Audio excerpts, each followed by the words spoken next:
Hey guys good morning welcome to my new blog. तो संग मैंने इट्स माय बर्थडे तो आज हूँ मोर बर्थडे से मुझे गाधे बाधे रेडी होगी मंदिर जाइए। प्रथम मंदिर जा ठाकुर को दर्शन कर सारापर से गोमाता थे किसी खुआई सहित टाइम स्पेंड करी घर को आसती खाई पी शोली संध्या टाइम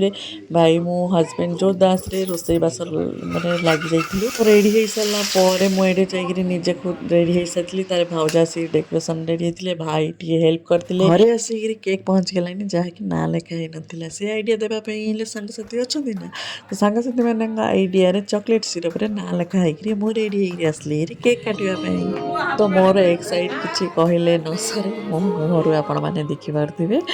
तो फोटो केक कटाकटी सरला फोटोशूट निश्चय कहीं आज मनीष काल की ना ये स्मृति आगे आसबनी कि आसबार ठीक ना से